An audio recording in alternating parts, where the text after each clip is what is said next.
بسم اللہ الرحمن الرحیم۔ امام حاکم شہید نے مستدرک حاکم میں حضرت جابر رضی اللہ عنہ سے ایک لمبی روایت نقل فرمائی ہے جو صحیح سند کے ساتھ مروی ہے، اور اس حدیث کو امام منذری نے الترغیب و ترہیب میں نقل کیا ہے۔ عربی عبارت کافی لمبی ہے، اس لیے صرف اس کا خلاصہ پیش کیا جا رہا ہے، شاید کسی کو فائدہ ہو۔ حضرت جابر رضی اللہ تعالیٰ عنہ فرماتے ہیں کہ آپ صلی اللہ علیہ وآلہ وسلم نے ایک دفعہ گھر سے باہر تشریف لا کر فرمایا، ابھی ابھی میرے دوست حضرت جبرائیل علیہ السلام تشریف لائے تھے اور یہ فرمایا، پچھلی امتوں میں سے اللہ کا ایک بندہ اپنے گھر بار، عزیز و اقارب، مال و دولت سب کچھ چھوڑ کر سمندر کے بیچ میں پہاڑ نما ایک ٹیلا تھا، اس میں جا کر عبادت کرنا شروع کر دی۔ وہ سمندر اتنا وسیع تھا کہ اس ٹیلے کے ہر جانب 4,000 فرسخ دوری تک سمندر تھا۔ وہاں پر کوئی کھانے کی چیز نہ تھی اور سمندر کا پانی بھی بالکل نمکین تھا۔ اللہ تعالیٰ نے اپنے فضل سے اس میں ایک انار کا درخت اگا دیا اور انگلی کے برابر میٹھے پانی کا چشمہ جاری کر دیا۔ یہ عابد دن رات 24 گھنٹے اپنی عبادت میں گزار دیتا تھا اور 24 گھنٹے میں انار کا ایک پھل کھا لیتا تھا اور میٹھے پانی کے چشمے سے ایک گلاس پانی نوش فرما لیتا۔ اسی حالت میں 500 سال گزر گئے۔ 500 سال کے بعد جب اس عابد کی موت کا وقت آیا تو اس نے اللہ تبارک تعالیٰ سے یہ دعا مانگی کہ سجدے کی حالت میں اس کی روح پرواز کر جائے اور اس کی ناش کو مٹی وغیرہ ہر چیز پر حرام کر دے اور قیامت تک سجدے کی حالت میں صحیح و سالم رہے۔ اللہ تعالیٰ نے اس کی دعا قبول فرمائی۔ سجدے کی حالت میں اس کی موت ہو گئی اور اللہ تعالیٰ نے وہاں ایسا انتظام کر رکھا ہے کہ قیامت تک وہاں کسی انسان کی رسائی نہیں ہو سکتی۔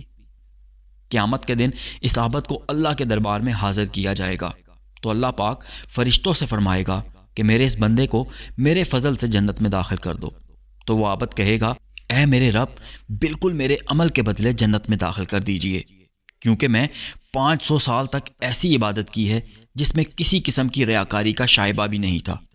اللہ پاک پھر فرمائے گا کہ میری رحمت سے داخل کر دو، تو یہ بندہ کہے گا کہ میرے عمل کے بدلے میں داخل کیجئے، تو اس پر اللہ پاک فرمائے گا کہ اس کے عمل کا موازنہ کر کے دیکھا جائے گا کہ اللہ نے اس کو بینائی عطا فرمائی، صرف بینائی کی نعمت اس کی 500 سال کی عبادت کا احاطہ کر لے گی۔ اس کے بعد پورے جسم میں کان کی نعمت، زبان کی نعمت، ہاتھ کی نعمت، ناک کی نعمت، پیر کی نعمت، دل و دماغ کی نعمت، ان سب کا بدل باقی رہ جائے گا۔ پھر ان کے علاوہ جو 500 سال تک اللہ نے میٹھا پانی پلایا ہے اور انار کا پھل کھلایا ہے، ان تمام کا بدل باقی رہ جائے گا، تو اللہ پاک فرمائے گا، اس کی 500 سال کی عبادت تو صرف ایک نعمت کا بدلے میں ختم ہو گئی، ہماری باقی نعمتوں کا بدل کہاں ہے؟ لہٰذا اس کو جہنم میں داخل کر دو۔ تو فرشتے اسے گھسیٹ کر جہنم کی طرف لے جانے لگیں گے، تو وہ چلانے لگے گا، اے میرے رب، محض اپنی رحمت سے مجھے جنت میں داخل فرما دیجئے۔ اللہ کی طرف سے کہا جائے گا کہ تجھے تو اپنی 500 سال کی عبادت پر بڑا ناز تھا، اب تیری عبادت کہاں چلی گئی؟ اور خطرناک سمندر کے بیچ میں نے تجھے انار کے پھل کھلائے اور پانی پلایا، میری ان نعمتوں کے 500 سال تک کے بدلے میں تم کیا لائے ہو؟ تو وہ کہے گا، اے اللہ، آپ اپنی رحمت سے مجھے جنت میں داخل فرمائیے، آپ کی رحمت کے بغیر کچھ بھی نہیں ہو سکتا۔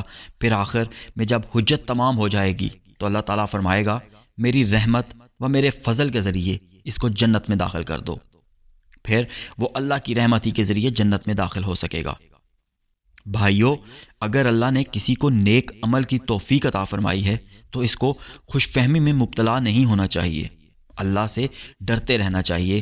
یہ جو اللہ نے موقع عنایت فرمایا ہے، یہ بھی اللہ کی طرف سے بہت بڑا انعام اور توفیق ہے۔ اگر اللہ کی طرف سے توفیق نہ ہو تو موقع ہونے کے باوجود انسان عمل نہیں کر سکتا۔ حدیث کے اس مضمون کو کہ جب اس عابد کو اللہ تعالیٰ اپنے فضل و رحمت سے جنت میں داخل کرنے کا حکم فرمائے گا تو وہ عابد اپنے دل میں کہے گا کہ میں نے 500 سال تک ایسی عبادت کی ہے جس میں ریاکاری کا شائبہ تک نہیں ہے، اور اب اللہ تعالیٰ محض اپنے فضل سے جنت میں داخل کر رہا ہے اور میری 500 سال کی عبادت کا ذکر تک نہیں کیا۔ اللہ تعالیٰ دلوں کی باتوں کو جاننے والا ہے، اس لیے اللہ تعالیٰ فرشتوں سے کہے گا کہ اس کو جنت کے بجائے جہنم میں لے جاؤ اور جہنم سے اتنی دوری پر کھڑا کر دو کہ اس کے اور جہنم کے درمیان 500 سال کی مسافت ہو۔ جب اتنی دوری پر کھڑا کر دیا جائے گا تو جہنم کی طرف سے گرم لو چلے گی، جس سے اس عابد کا حلق خشک ہو جائے گا اور پیاس کے عالم میں سخت پریشانی میں مبتلا ہو جائے گا۔ اسی اثنا میں ایک دست غیب نمودار ہوگا جس میں ایک گلاس پانی ہوگا۔ یہ عابد اس کو دیکھ کر چلا چلا کر کہے گا، ایک آواز آئے گی، یہ پانی مجھے دے دیا جائے۔ پانی مل سکتا ہے مگر اس کی قیمت ہے، مفت میں نہیں ملے گا۔ یہ عابد کہے گا، اس کی قیمت کیا ہے؟ تو آواز آئے گی، اس کی قیمت 500 سال کی ایسی عبادت ہے جس میں کسی قسم کی ریاکاری کا شائبہ تک نہ ہو۔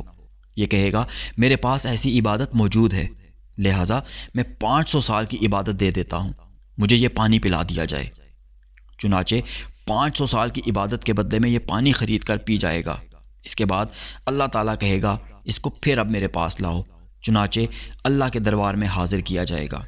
اللہ پاک فرمائے گا، تجھے تو اپنی 500 سال کی عبادت پر بڑا ناز تھا اور 500 سال عبادت کی قیمت ایک گلاس پانی تم نے خود تجویز کی ہے، اور ہم نے جو 500 سال تک تم کو انار کا پھل کھلایا ہے اور میٹھا پانی پلایا ہے، تم اس کے عوض میں کیا لائے ہو؟